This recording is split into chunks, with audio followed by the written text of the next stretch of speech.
అంటే బట్టలు ముఖ్యంగా స్త్రీల వస్త్రాల మీద ఒక అసభ్యకరమైనటువంటి రీతిలో, అనాగరిక పరమైనటువంటి రీతిలో చర్చ జరుగుతుంది. పైగా సంస్కృతి పేరుతో చాలామంది తమ పలుకుబడిని పెంచుకోవటం కోసము, వాళ్ళ రాజకీయ ప్రయోజనాల కోసము బయటకు వస్తూ ఉన్నారు. ఇది నిజంగా చాలా దురదృష్టకరమైన విషయము. గత నెల రోజులుగా సినిమా ఇండస్ట్రీ దగ్గర మొదలైనటువంటి వివాదం మొత్తము ఎలా చర్చ ఎంత వక్రీకరణకు గురవుతోంది అనేది మీకు అందరికీ తెలిసినటువంటి విషయమే. మరీ ముఖ్యంగా ఈ మధ్య కాలంలో సంధ్యారెడ్డి అనేటటువంటి ఒక పొలిటీషియన్, ఆవిడ ఎంత అసభ్యకరమైనటువంటి రీతిలో ఒక యాక్టర్ మీద దాడి చేయటము, దాన్ని మీడియా కూడా చిలవల పలవలుగా దాన్ని వికృతంగా మార్చటము, ఒక వ్యక్తి అంగీకారం లేకుండా ఆమె ఫోటోలని ఆమె పర్సనల్ వాల్ మీద ఉన్నటువంటి వాటిని తీసుకొచ్చి వాటి మీద థంబ్నెయిల్స్ని కూడా చాలా స్త్రీల శరీరాలని ఎంత దుర్మార్గంగా వాడుకోవచ్చు అనేటటువంటి దాని మీద థంబ్నెయిల్స్ పెట్టడము, ఇవన్నీ ఏ రకంగానూ కూడా స్త్రీల మీద జరుగుతున్నటువంటి అత్యాచారాలని తగ్గించకపోగా మరింత రేప్ కల్చర్ని పెంచేటట్టుగా ఉన్నాయి అనేది మేము స్పష్టంగా చెప్పదలుచుకున్నాం. ఒకటి, మనము డేటాని కనుక తీసుకుంటే ఎన్సిఆర్బి నేషనల్ క్రైమ్స్ రికార్డ్ బ్యూరోలో 2022 మన చేతికి వచ్చిన దాంట్లో 2022-23లో దేశం మొత్తం మీద స్త్రీల మీద, ముఖ్యంగా చిన్నపిల్లల మీద జరిగినటువంటి దాడులు 9% పైన పెరిగాయి. లెక్కలతో సహా మన దగ్గర అవన్నీ ఉన్నాయి.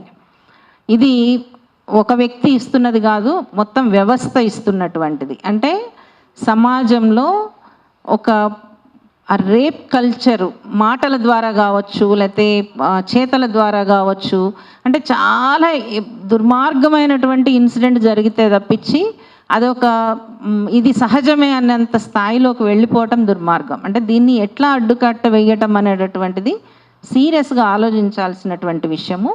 పైగా ఇప్పుడు కాంగ్రెస్ పార్టీలో ఒక మెంబర్గా ఉన్నటువంటి సంధ్యారెడ్డి లాంటి వాళ్ళు, ముఖ్యంగా రాజకీయ నాయకులు, రాజకీయ ప్రతినిధులుగా ఉన్నటువంటి వాళ్ళు తాము మాట్లాడుతున్నటువంటిది జాగ్రత్తగా ఒళ్ళు దగ్గర పెట్టుకుని మాట్లాడాల్సినటువంటి అవసరం ఉన్నది. ఇది స్పష్టంగా చెప్పదలుచుకున్నాం. అంటే మీరు ఏదైతే సెల్ఫ్ క్లెయిమ్డ్ మేము సంస్కృతి పరిరక్షకులమని వెళుతూ ఉన్నారో దానిని ఎవ్వరు కూడా యాక్సెప్ట్ చేయడానికి సిద్ధంగా లేరు. మిమ్మల్ని మీరు సంస్కృతి పరిరక్షకులుగా మాట్లాడటం మానేసేయండి. అందుకనే ఆ విపరీతమైనటువంటి మాటలు మాట్లాడటం ద్వారా ఈరోజు ఆమె A1గా ఎఫ్ఐఆర్ అయ్యి ఉంది ఆమె మీద. ఆమె ఈ మొత్తము చర్చకి జరిగినటువంటి దాని మీద ఒక నోరు జారి మాట్లాడినటువంటి యాక్టర్ని నువ్వు నోరు జారి మాట్లాడటం తప్పు అని చెప్పకుండా దాని మీద చర్య తీసుకున్నటువంటి ఒక వ్యవస్థాపరమైనటువంటి ఉమెన్స్ కమిషన్ చైర్పర్సన్ మీద కూడా ఆమె అంతే తీవ్ర స్థాయిలో అసభ్యంగా మాట్లాడుతోంది.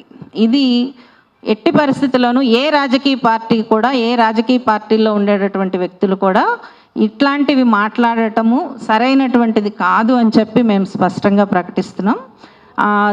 స్త్రీల మీద జరుగుతున్నటువంటి కుటుంబ పరంగా, సమాజ పరంగా, వృత్తిపరంగా జరుగుతున్నటువంటి అత్యాచారాలు కావచ్చు, హింస కావచ్చు, వర్క్ ప్లేస్ హింస కావచ్చు, వీటన్నిటి మీద కూడా తీసుకోవాల్సినటువంటి చర్యలు ప్రభుత్వ పరంగా కానీ, సామాజిక పరంగా కానీ, వ్యవస్థల పరంగా కానీ ఇది చాలా పెద్ద పని. దానిని చెయ్యటానికి రాజకీయ పార్టీలకి ముఖ్యంగా చిత్తశుద్ధి ఉండాలి. ఈ విషయం మీద గత 3 ఎలక్షన్స్లో మేము ఉమెన్ అండ్ ట్రాన్స్జెండర్ సంఘాల తరపు నుంచి మేనిఫెస్టోని తయారు చేసి ప్రతి రాజకీయ పార్టీకి ఇచ్చాము. అప్పుడు అధికారంలోకి వచ్చిన బీఆర్ఎస్కి ఇచ్చాము, ఇప్పుడు అధికారంలో ఉన్నటువంటి కాంగ్రెస్కి ఇచ్చాము, ప్రతి ఒక్క రాజకీయ పార్టీకి కూడా ఇచ్చాము, ఇంక్లూడింగ్ బీజేపీ అందరికీ కూడా ఇచ్చాము. అంటే స్త్రీల మీద జరుగుతున్నటువంటి వ్యవస్థాపరమైనటువంటి హింసకు అడ్డుకట్ట వేయటానికి రాజకీయ పార్టీలు, ముఖ్యంగా ప్రభుత్వాల పార్లమెంటరీ రాజకీయాల్లో ఉండేటటువంటి పార్టీలు వాళ్ళ రాజకీయ సంస్కృతిలో దాన్ని భాగం చేసుకోవాల్సి ఉంటుంది, వాళ్ళ ఆచరణలో దాన్ని చూపించాల్సి ఉంటుంది అనేటటువంటిది మేము స్పష్టంగా మా మేనిఫెస్టోలో ప్రకటించాము, ప్రత్యక్షంగా వాళ్ళని వెళ్ళి కలిసాము. అయినప్పటికీ కూడా ఈ రకమైనటువంటి మాటలని మాట్లాడటము, దాని మీద తమ రాజకీయ పలుకుబడిని పెంచుకోవడానికి ప్రయత్నించటం అనేటటువంటిదే అది దురదృష్టం. దాన్ని మార్చుకోవాలని చెప్పి విస్పష్టంగా ప్రకటిస్తూ ఇప్పుడు ఈ ప్రెస్ మీట్ని అడ్రస్ చేస్తూ తేజస్విని మాడభూషణ్ మాట్లాడవలసిందిగా కోరుతున్నా. Thank you.